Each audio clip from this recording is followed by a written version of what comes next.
Bonjour à toutes et tous. Le dossier qui vous sera remis comporte en général 3 documents, mais il peut en comporter 4.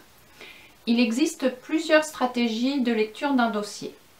Mon premier conseil concerne la lecture d'un dossier comme celui de cette épreuve, parce qu'il s'agit d'adopter, selon mon point de vue, une stratégie de l'écrêtage. Cette stratégie s'explique grâce à l'analogie qui peut être faite avec la montagne. Il est plus facile de trouver un chemin en étant sur la crête plutôt que chercher son chemin à pied. Ou bien, il est plus facile de regarder la montagne lorsqu'on se trouve au sommet plutôt que de regarder la montagne à son pied. Un texte, un dossier, peut être plus facile à comprendre lorsque le relief est étudié, c'est-à-dire les titres, les paragraphes, les mots en gras, etc. Trouver la manière dont est construit un dossier peut aider à en comprendre l'idée générale. Cette stratégie de lecture consiste d'abord à lire et relire le thème du dossier, c'est-à-dire vérifier que vous n'avez pas fait de contresens. Il est arrivé par exemple une année qu'un dossier qui s'appelait Lire, dire, écrire en EPS suscite des contresens des étudiants ayant traité l'EPS à la place du lire, dire, écrire appartenant au français. Ensuite, vous tournez les pages du dossier et vous lisez attentivement les titres des 3 ou 4 documents, les auteurs, les années de parution.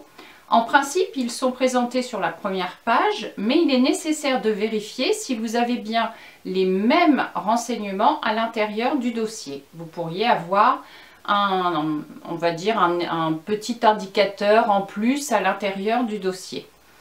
Cela va vous permettre aussi de vérifier que tous les textes sont indépendants ou non, c'est-à-dire on peut imaginer que le texte 1 et le texte 4 soient écrits par le même auteur. Donc ça peut vous donner une indication supplémentaire.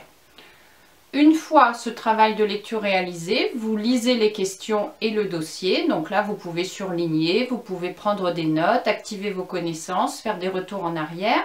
Et vous pouvez aussi rechercher la structuration, c'est-à-dire est-ce que c'est plutôt une description, est-ce que c'est plutôt une énumération, une comparaison, est-ce qu'il y a du contraste, par exemple les avantages et les inconvénients. Ça peut être aussi une cause et ses effets, ou un problème et puis plusieurs solutions proposées, ou encore des difficultés et des remédiations à chercher.